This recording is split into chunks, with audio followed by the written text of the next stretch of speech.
Ce mardi 30 mai, la Zara, candidate de la France à l'Eurovision 2023, s'est exprimée sur les nombreuses critiques dont elle fait l'objet. Elle a notamment réagi aux déclarations de Barbara Pravi à son encontre. La Zara a certes fait un résultat décevant à l'Eurovision 2023, elle est arrivée 16e sur 32, mais au moins, elle n'est pas passée inaperçue. Avant même que la compétition ne commence, la chanteuse québécoise de 35 ans était sortie du lot. Pas vraiment pour les bonnes raisons puisque ce n'est pas sa voix mais son supposé comportement de diva qui s'était retrouvé au centre de l'attention. Il avait été reproché à l'interprète évidemment d'être particulièrement exigeante dans les hôtels où elle était logée. Mais ce qui a surtout marqué les esprits, c'est le geste qu'elle a réalisé en direct à l'annonce des votes du public. Alors que beaucoup ont cru voir un doigt d'honneur à la caméra, la chanteuse a assuré que son signe avait été mal interprété. Il faut comprendre que, bien que je représente la France, j'ai aussi une culture et c'est un peu générationnel. Ce n'est pas un geste négatif, c'est un geste de déception que l'on utilise entre amis.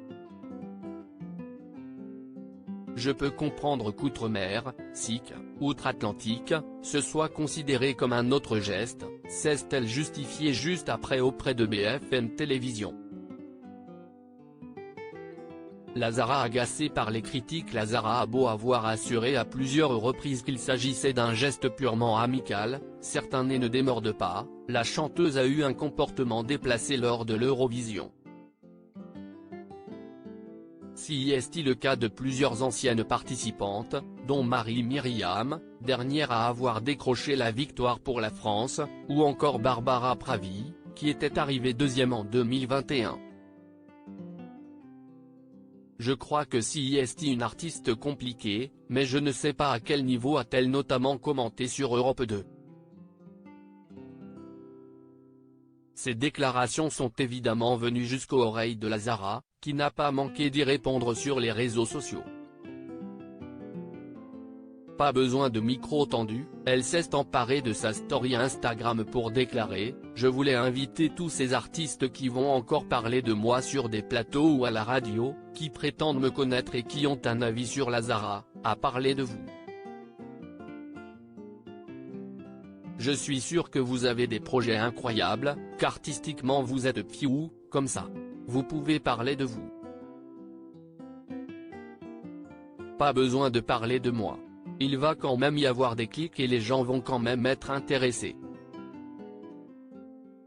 Vivez votre vie, soyez fort. Et trouvez votre chemin. » Un message de paix qui sonne comme une déclaration de guerre.